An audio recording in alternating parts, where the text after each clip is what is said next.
How's it going, Yankee fans? Welcome back to Fireside Yankees with Alex and Ryan. Now, I know yesterday we went through like 100 different players, and the Yankees have been connected to basically every single free agent and possible trade candidate over the last 24 hours. We've heard all the rumors. Teoscar Hernandez. I mean, Anthony Santander hasn't really been in the mix for the Yankees. I haven't heard his name. I know there's not much interest in Pete Alonso, but Christian Walker, certainly his name has bubbled to the surface. They love Max Fried, and Corbin Burns obviously is there too. But Ryan, you discussed yesterday how you don't really want to spend on top tier pitching because, one wrong cut or one wrong pitch and suddenly your guy is out for a year, and you just don't want to overinvest at a position of high injury probability.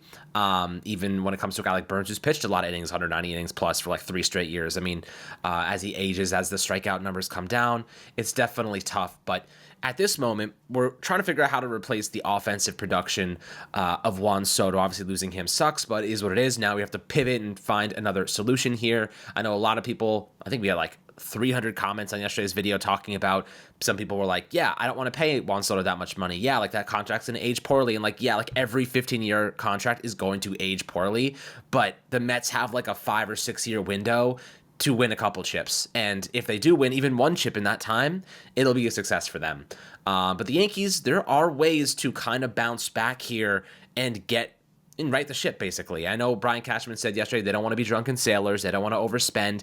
And Ryan and I have conjured an idea that does make a lot of sense, and it does involve Houston Astros star outfielder Kyle Tucker. Now, if you don't know who Kyle Tucker is, this dude is an absolute tank. He is a Gold Glove level outfielder. He's one of the best offensive outfielders in the sport, and he's a free agent after the 2025 season. So there's rumors. Mark Feinsand of MLB.com says that, the Yankees have reached out. They have spoken about Kyle Tucker. There's certainly interest because the Astros are not going to pay him. And the Astros don't pay guys 6+ years. So if they trade Kyle Tucker, it's a similar situation to what the Yankees did with Soto and the Padres.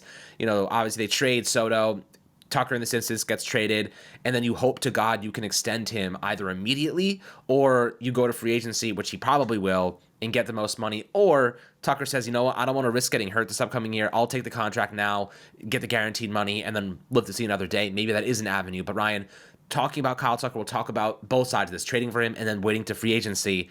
How do you feel about the idea of Kyle Tucker, the idea of maybe going after a cheaper alternative in the time being, or a shorter term contract, just to make sure that we can be competitive for him in 2026? Yeah, I'm sorry. Anytime you have a player like Kyle Tucker is that good, right? Like Kyle Tucker is, for all intents and purposes, one of the best players in the game. Obviously he didn't have the year Juan Soto had last year, but most of that has to do with a shin injury, something that isn't even his fault. He fouled the ball off of his shin. Last season, he had a 180 WRC plus and a 4.2 F WAR in 78 games. That extrapolates to about an 8 WAR season, and a 180 WRC plus is, I believe, the exact same WRC plus Soto had. Again, 8.1 WAR according to Fangraphs. That's, again, right around the pace that Tucker was at. And Tucker, he's an elite defensive player. He is an excellent offensive player. Is he as good as Juan Soto? Not in my estimation. I think Juan Soto is a better baseball player than Kyle Tucker. I think a lot of baseball people would agree. I don't think the gap is massive. I think the gap is relatively small, but he is still a premier baseball player. And Alex, this is someone who's going to get God knows how much money in the open market when he hits free agency. I have no problem. And I know people are going to say, well, you can't do the whole trade for rental thing again. We got to the World Series and we were a couple plays away from maybe stealing that thing when we had Juan Soto on this team. I have no problem doing the whole trade for rental thing again. It's kind of nonsense to me when people go, you just traded so many prospects to just go to the World Series and lose it. Why would you want to do that? And you lost a player. Why would you want to do it again? I wouldn't want to lose the player again, but I'll take a chance at the World Series. I would trade 25 Michael Kings for a guaranteed trip to the World Series. I'm sorry. And I know you can't guarantee a trip to the World Series, but you also don't have to trade 25 Michael Kings. So, the exaggerations go both ways in that, analogy or that comparison. Tucker's an elite ball player. I think it would cost a lot to trade for, but I'm willing to pay that price. And I do think the Yankees would have pieces that can intrigue the Astros depending on what they're looking for. Now, if the Astros are looking to restock their farm system, they don't really have what the Astros would be looking for. Unless they care about quality over quantity. Like, if the Yankees offer them Jason Dominguez and a starting pitcher, I think they would take that if they wanted to restock their farm system. But maybe they feel more like they want to have multiple pieces, and they'll take a lesser quality pieces in the pursuit of having more lottery tickets. I don't know how I'd feel about that. I don't know how I'd approach this trade scenario from the Astros. If you ask me, I just wouldn't trade Kyle Tucker, and I'd go and compete for a World Series. If I lose him, I lose him. But that's different. I understand that they have to operate differently. They may feel like their window's coming to an end. Last year was the first time they didn't make the American League Championship Series since 2016.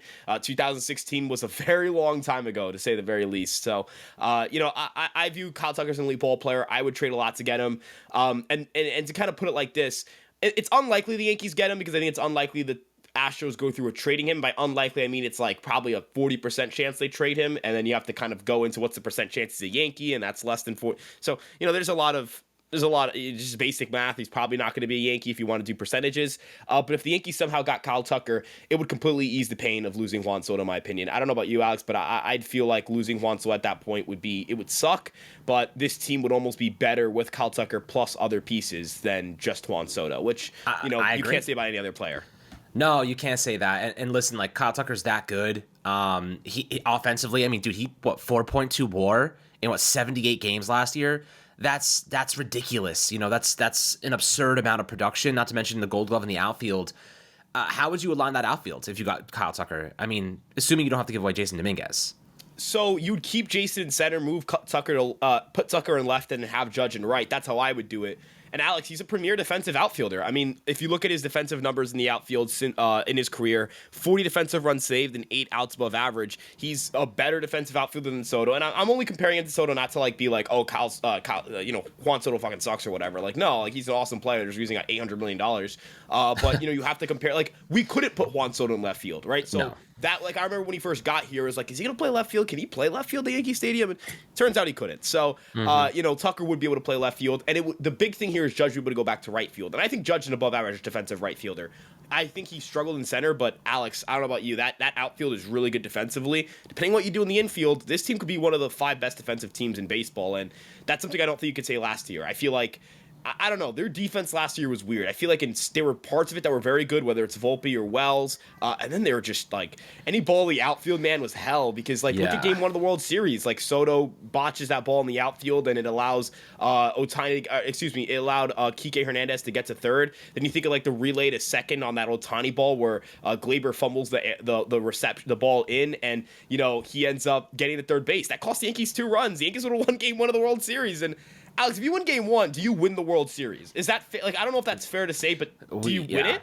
We squandered opportunities left and right, but you're right. The defense was how many times we see Rizzo make mistakes, or when Anthony Volpe tried to get the ball to third and it bounced and Jazz Chisholm couldn't get it. We saw these was just small things, and the Dodgers kind of put that on display. Why were there some weird defensive things going on, Ryan? Well, pretty obvious. They had a couple of really good defenders, but they had a couple of horrible defenders at key spots and key moments. Like, Gleyber Torres was horrible defensively all season long. Juan Soto is horrible defensively.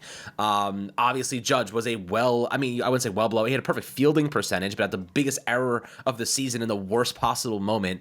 It's almost like comedic how horrible of a time that was to commit that error. But the advanced stats show he was not a good center fielder. So, yeah, I think Judge back in right field makes a lot of sense. Am I scared of Jason Dominguez in center? A little bit. I do think that left field's a kind of a weird situation in Yankee Stadium, but I think he will be better suited for center. Kyle Tucker in left would be insane. You can upgrade the defense substantially by just staying the course. Putting Caleb Durbin at second, you're already upgrading substantially defensively. First base, you can get literally Carlos Santana for $5 million, and he's a Gold Glove winner this past season. But, Ryan, let's talk about the idea of maybe we don't want to trade for Tucker right now. And a lot of people probably in the comments already, and I agree with you. If you're in the comments saying this, I don't want to go acquire a player just for him to leave again. I don't want to shred our farm system or give away MLB ready talent like a pitcher, maybe like a Louis Seal, whatever it might be, to potentially risk Tucker leaving. And another team coming in and giving him just stupid money. Look, the Dodgers want to spend, the Red Sox want to spend, the Yankees want to spend, sure, but other teams are in the mix here, and what if they get outbid again? This is something that we have to consider now. It could just be about money. Tucker would not have any real allegiance to the Yankees. Soto did not have a connection to the Yankees. Jeter did. A-Rod did. Obviously, Judge did. These guys wanted to be Yankees, but not Kyle Tucker. I don't think he has any, certain feelings about it. So he may just be going for max money. Let me fix this issue right here. Acquire Kyle Tucker, walk up to him with a $500 million offer for 12 years and say reject it. If you reject it, reject. Give him I would do $500 that. million. He is one, like, this is an elite baseball player. It's $41.6 million a year. It's not going to shred your luxury tax money. You have a lot of money that you didn't just spend on Juan Soto. Right? Yeah. He's going to enter his age 28 season. If it's a 12-year deal, you're going to have him for until he's 40? Okay, fine. Who cares? Like, sure. Like, if he rejects $500 million from you, shoot, man, maybe he doesn't want to be with you at all, right? But what I would do is I'd go up to the Astros, I'd say, because this is, if you remember, this is what happened to Dodger and Tyler Glasnow. They traded for him, and they immediately extended him. They had basically an agreement in place that they would extend him after trading for him. I would ask her the same thing. I'd be like, hey, if we offered you $500 million over 12 years after we trade for you, would you sign it? I don't know it's not legal to do, but I'm sorry. We know the Dodgers and Rays did this. I don't care. Alex, how many times do teams how often do teams do the legal thing? I mean, come on, you have an NBA free agency, you have teams talking to players, you have tampering all the time. The NFL, you mean to tell me the Eagles didn't tamper with Saquon Barkley when they signed him? They absolutely did. Are you kidding? They slap on the wrist, man. Like, they don't even do anything. And they never. We'll take your 7th round pick or something like ridiculous like that. Like, okay, whatever. We got Saquon. We don't care now. It literally came out that the Mets talked to Soto before the free agency period began. People talk to players way before they're legally allowed to. Yeah, no one cares. No one cares. But Alex, I'm going to put this to you like this, and I'm going to present some information. And again, I'm just narrative balling here. I'm not making a statement either way or another in terms of, in terms of like who's the better player or whatever. But did you know that Kyle Tucker averages more WAR per 150 games played, at least over the last 3 seasons, according to Baseball Reference, than Soto has? I just want to point that. I just want to put that out there to talk about the quality of play we're talking about. Mm-hmm. Now, again, who would you rather have? I'd say Soto. I don't think that's really not that it's not close. I don't think it's like really debatable. I think he is the better player, but if you can get anyone close to Soto and a more well-rounded player, dude, Kyle Tucker stole 30 bases in 2023. Is there a single Yankee outside of there's not a world where Soto's stealing 30 bases. He's slower than he has been in years past. I actually don't know how he stole 30 bases. He's like hilariously slow according to I don't know how he does that. I have to watch him run. I have no idea how he does this. Yeah. And also the last thing I'd like to point out, he doesn't hit with batting gloves, I'm pretty sure. And that just looks cool. This is badass, dude. This is badass. That's so Joey Wendell type shit. Yeah, you want to talk about cool as shit, Yeah, I absolutely and I'm another timestamp here. It's 12:47 on the recording here. I want this to be put out in the air.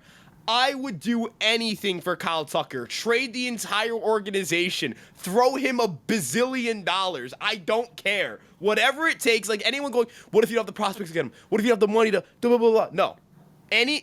Give the Astros a offer sheet of prospects. Tell them to check off what they want like it's a menu. All right? Tell them to flip it back to you like you're a chef. Cook up the prospects. Bring them to Houston. And then you go, all right, Tucker, here's a check. Just write down what you want. I don't really care. Just Chili's? Yeah, just give them a check. Give the Astros a menu of all the prospects and tell them, wine and dine them. Tell them, man, Will Warren sweeper, dude. It moves, dude. Chase Hampton when he's healthy. I'm just saying, man. I'm just saying. Rafael Flores has hit a ball 115 miles an hour before. Just wine and dine them, all the bells and whistles. Come on, this guy, if he's available and gets traded, I need to know the Yankees were at least competitive. Right, and I think they are competitive, at least for what we're hearing. The Yankees are interested. Now, we don't know how far these discussions will go, but the Astros, it's in their best interest to move him now because they're going to lose him for nothing. And they're probably not going to win a World Series next year. If they have to go up against the Dodgers or even the Mets now, they're probably not going to win. But I will say this.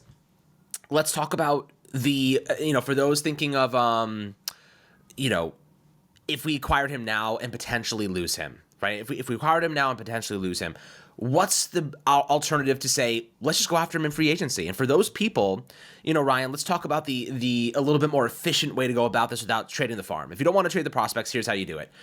You don't acquire him right now. You trade for Cody Bellinger, who is not as good as Kyle Tucker. He's got some, versatility. Obviously, he would have hit 24 homers last year in Yankee Stadium, only ended up hitting 18 in Chicago. This is a player who wants to be a Yankee. Like, he is a Yankee fan his whole life. He grew up a Yankee fan. He wanted to be a Yankee. Like, this is a guy that, like, I think would come to New York and probably ball out. He fits perfectly in Yankee Stadium. Is he Kyle Tucker? No. But he is a short-term rental to get you to 2026 free agency and still remain competitive. The Cubs are probably going to take some of his salary, right? They're trying to offload him. They've been trying to get rid of him for weeks now. They've been approaching all these different teams trying to get rid of him. Nobody wants to bite just yet, but it makes perfect sense. If Yankees do not want to shred their farm system, and, you know, I know, Ryan, you're like, I don't care, you know, sell the farm, Chili's menu. If you want to go with a little bit more of a conservative approach, you acquire Bellinger now, you sign another player, you upgrade the roster, you know, considerably with key positions. You can go after a Christian Walker now and you know, just get Bellinger on a 1-year contract. You had the idea of, well, let's put Bellinger in center, boost his value. He'll decline his player option. That way, you know, you don't have to pay $26.6 million luxury tax salary 2027 or 2026, and then he leaves, and then you just pay Kyle Tucker. You can keep being competitive. You can still land Kyle Tucker and not have to shred your farm system. That's the conservative approach, and I kind of like that plan personally. I would personally say so. This is a brainchild of like just complete sleep deprivation over the last 48 hours. But you can boost the player's WAR value by playing them at a more valuable position. Hashtag inflate his value. This is like genius, man. I like you when you're sleep deprived. Yeah, that's like that Hawk Tour girl throwing out that Bitcoin, cranking up the price. Well, she might go to prison, so yeah, she might. She's got to talk to a lawyer. She might be going to prison. I don't know if that's a good example to use. This isn't illegal, technically speaking. So. You know, this isn't illegal to throw a player in center field because it would help them accumulate more WAR and help them. It sounds so crazy. Just like, it is crazy, but it does kind of make sense. No, like if a guy can prove they can play center field at an above average clip, which Bellinger has plus 10 defensive runs saved and plus 19 outs above average center field in his career. I know last year he took a little bit of a step back in center field, but it's also a really small sample size, like 400 innings. Mm-hmm. Defense is very subject to small sample sizes.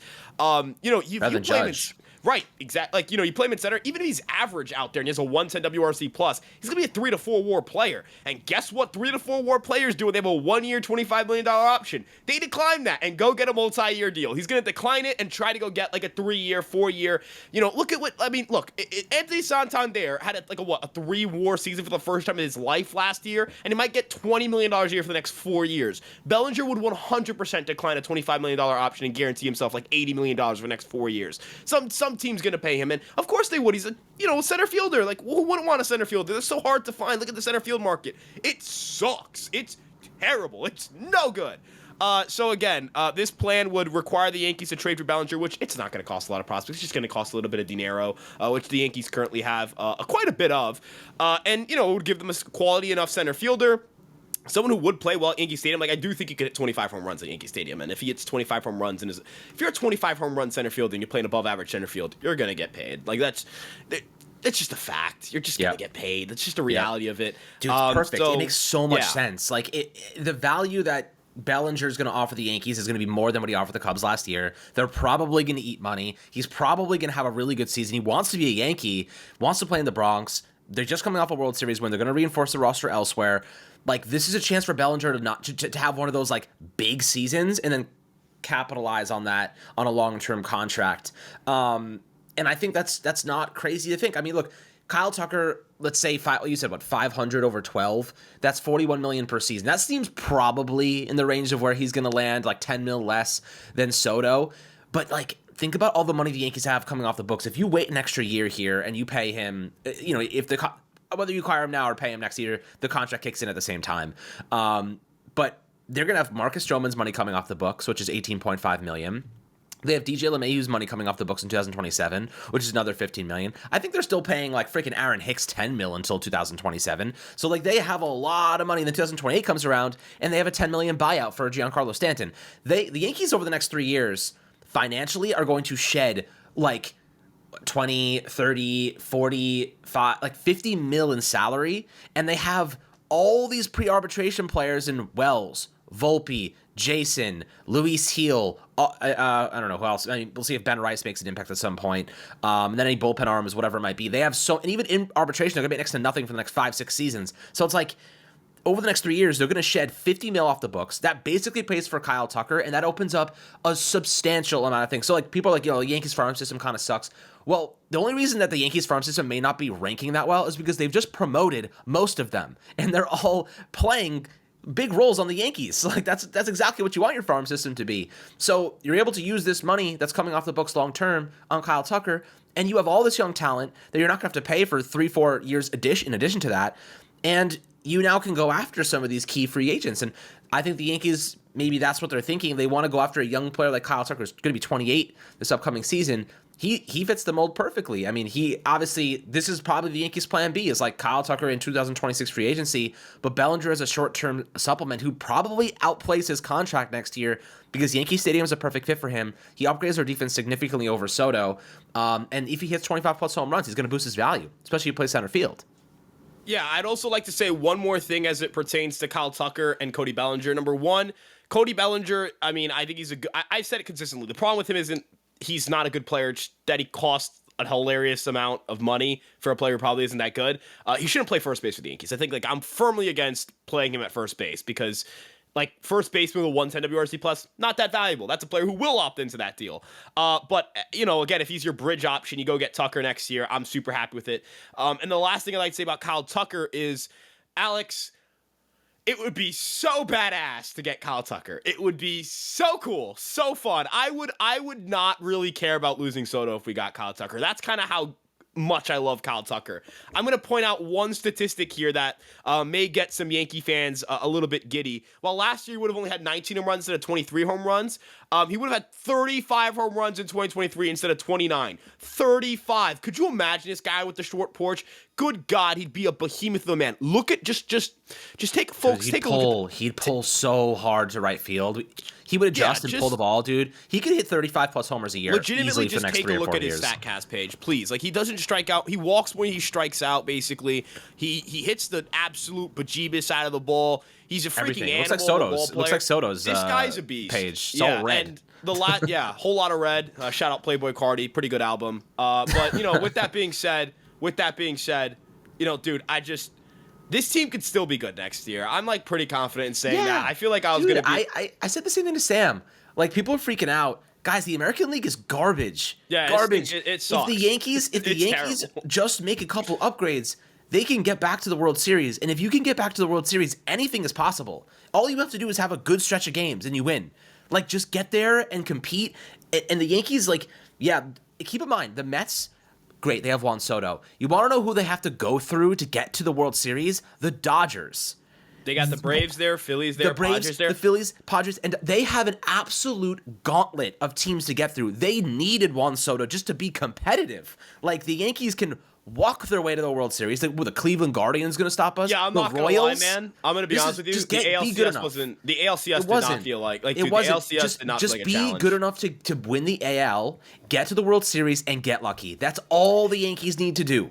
Is it fair to say the Royals gave us more of a sweat than the Guardians did? Like, I'm not going to lie. Like, there are games that, like, maybe want to blow my brains out. Like, Game 3 might be, like, one of them. Their pitching was better. I went mute in Game 3, but, like, Game 4, it was close. Game 5, it was close, but, like, we were the better team. We outplayed them basically the entire season. We kept doing stupid stuff that somehow kept costing us. Like, oh, Jesus Christ, there's so many moments in that postseason. We really did not play. Like, if we're gonna be honest, like, shoot, the postseason was not like we just, like, walked in there and slapped dick or whatever, and we still beat these teams with relative ease. The AL sucks. I'm not taking an AL. They lost Brady Singer, too. The Cleveland Guardians, they want me to take the Cleveland Guardians seriously, Alex. 2 of their postseason starters aren't even on the team anymore. You want me to take the Kansas City Royals? They're going to play Jonathan India in left field, Alex. Jonathan India in left field. Good luck with that. They're going to, what? The Detroit Tigers with 1 starting pitcher and 4 openers and, my left ball sack playing third base for them? Like, dude, come on. Let's be so real. Look, it's not even disrespectfully AL Central. They're not good. It's not a good division. The only teams I'm really worried about, the Orioles because they're young, the Red Sox because they're young, the Astros because they're the Astros, and that's basically it. And the Orioles might lose their best pitcher and might lose one of their best hitters in the same offseason. And the Red Sox, did you see the report? They may not actually, they were like, the Red Sox, I'm not confident the Red Sox are going to spend the money needed for Burns or Fried because of the money it's going to cost to get them. We're going to be competing with the Red Sox for Max Fried, and they're not even throwing coin like that, man. Come on. I'm sorry. Look. Yeah. Yankees just got to be the Yankees can win if they win 95 games next year, they'll win the AL. And if they win the AL, all bets are off. This is what I'm saying, though. Like, the Yankees, the path here is not that hard for them to get back to a World Series. They just have to make the right upgrades. I think they will acquire Cody Bellinger. If I had to put money on it right now, I'd say Cody Bellinger will be a Yankee. I think they won't acquire Kyle Tucker. They'll wait for him to hit free agency. I think they'll sign Christian Walker to play first base. They'll promote Caleb Durbin, and they'll sign Max Fried. And you get Bellinger, Fried, and Walker. You are immediately significantly better defensively, and offensively you have enough firepower to be competitive and win the American League, and you get a number 2 ace who, by the way, if you get to the World Series, you are going to need Max Fried. I know you don't want to pay Max Fried, but you are going to need a guy like that when you get to a World Series against a very heavy left-handed hitting Dodgers and Mets team now with Soto. You have to think about those things, long term. So I do think that, if you're the Yankees, you walk away with Walker, Fried, Bellinger, and maybe you make another bullpen sign, like I don't know if you have a little bit of money to spend. Obviously, like I'd love like a Jeff Hoffman, but I don't know if he's going to get, I don't know. I do know he's going to get paid. There are other arms out there that you like, Ryan. I know we'll do a probably bullpen video just to break down some good quality arms that may be undervalued because you know a lot more about those guys than I do. But I think you don't sell the farm right now for Kyle Tucker unless the Astros are willing to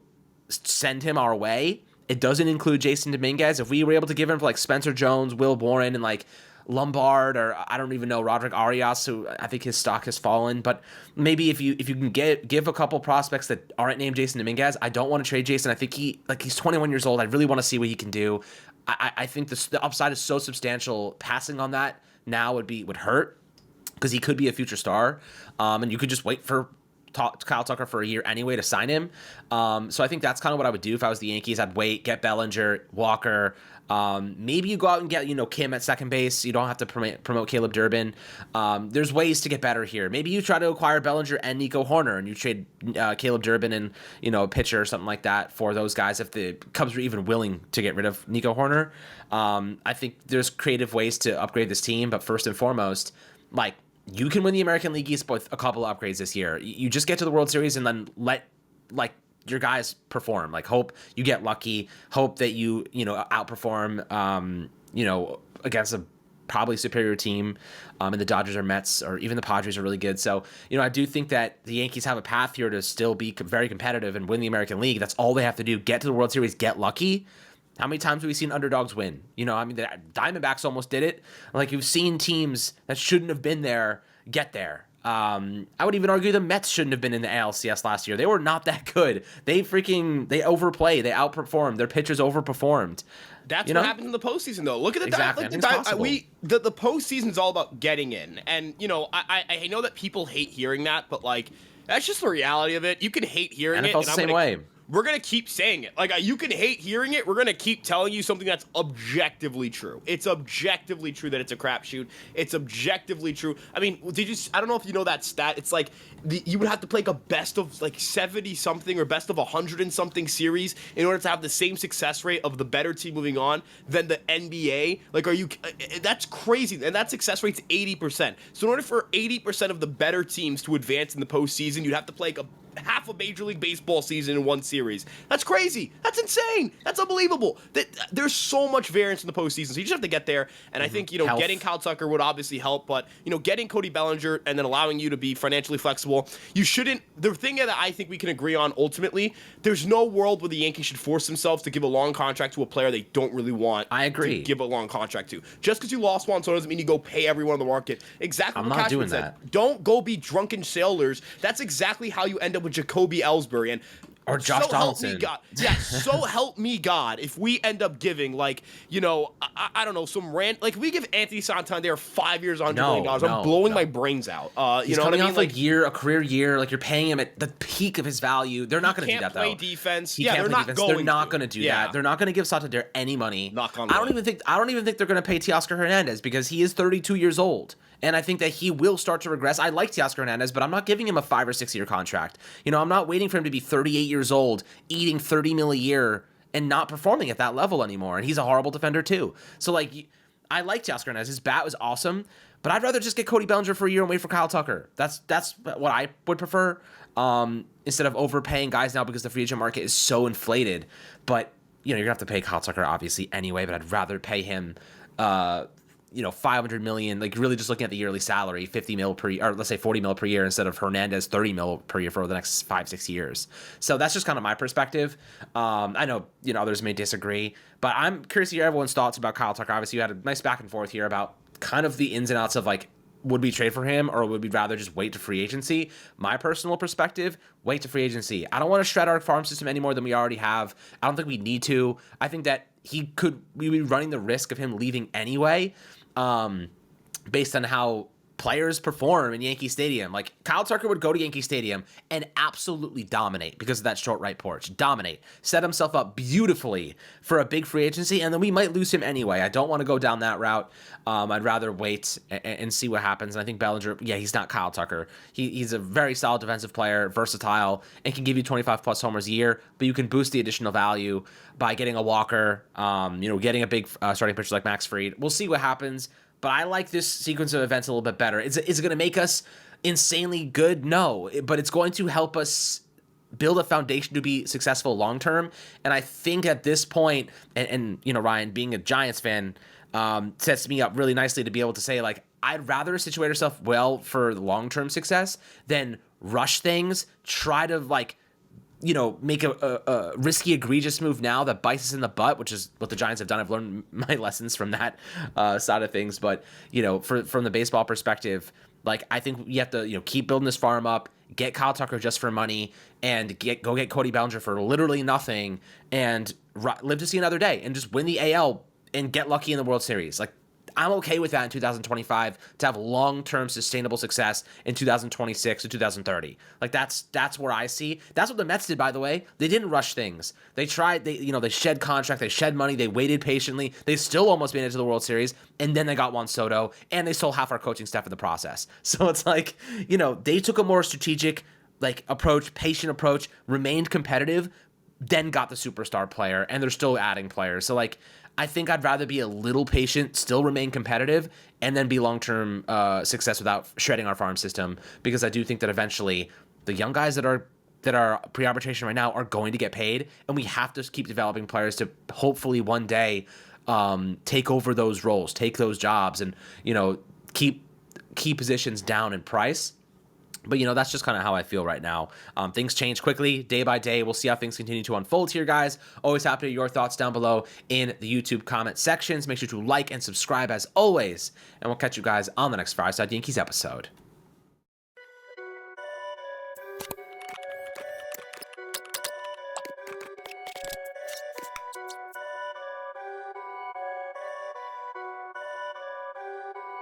Perfect.